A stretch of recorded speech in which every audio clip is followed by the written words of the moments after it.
This morning, the Bank of Canada met and increased another 0.25% in the bank rate. Now we're at a 22-year high on the bank rate, now at 5%.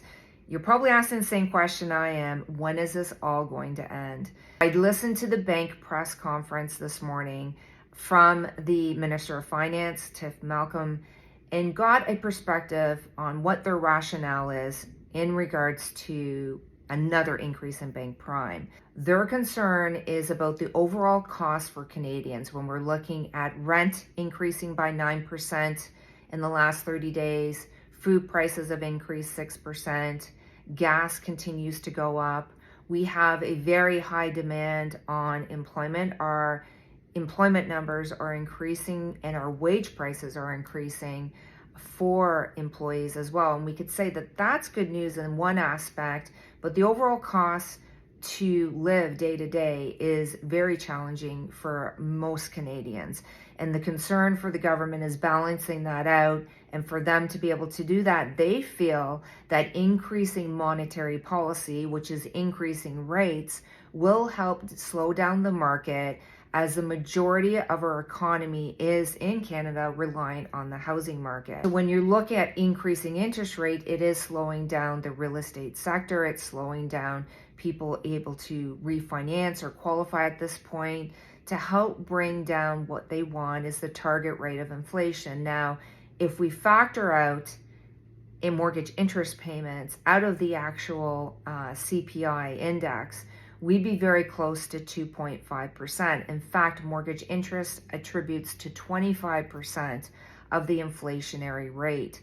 So when we're looking at that, in essence, increasing interest rates from the government's perspective is supposed to be de-inflationary and slowing down the market, when in fact it's inflationary because the interest that we're continuing to pay on mortgage debt and overall debt in Canada is contributing to the increase in inflation. So use the analogy of a humidifier and a dehumidifier. Put them in the same room, and what's the end goal there?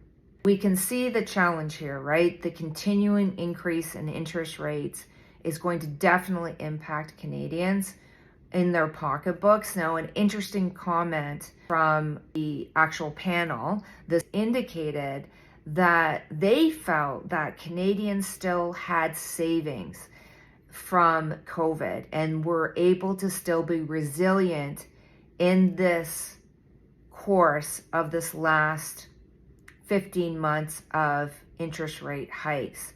Now, when you look at it, there was a recent article that was just posted that Canadians are $200 away from not being able to make their monthly bills. I do feel that the perspective from the government is unwarranted in a lot of aspects, that they're not really looking at the impact of what the housing market will be with this increase. Now, having said that, here's some good news. This morning, the US inflationary rate came in at 3%. Keep in mind, a month before, it was at 4%. We are definitely trending in the US in the right direction. Here in Canada, we're at 3.4%.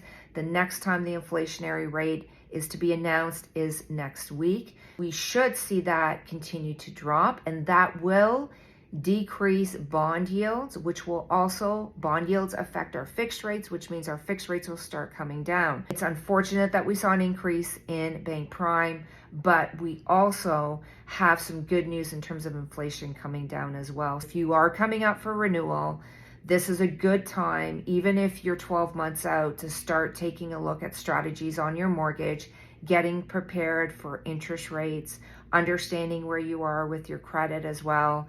If you're purchasing, making sure you get pre-approved and locked into a rate. If rates come down, we can definitely get that lower rate for you.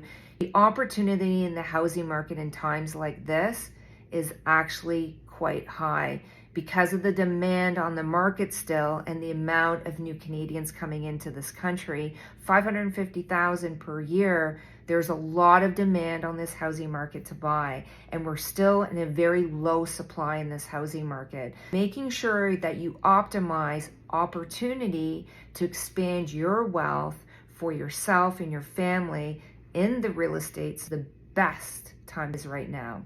So stay tuned. Here's even more positive news on this all, is that the next time the Bank of Canada meets is September 6th. So guess what? We have a whole month of relief to see how the market is impacted by this next quarter and how inflation reacts in Canada. So again, if you have any questions at all, make sure you reach out to myself and my team. We're here to educate you and navigate with you all the way to the path of your financial success.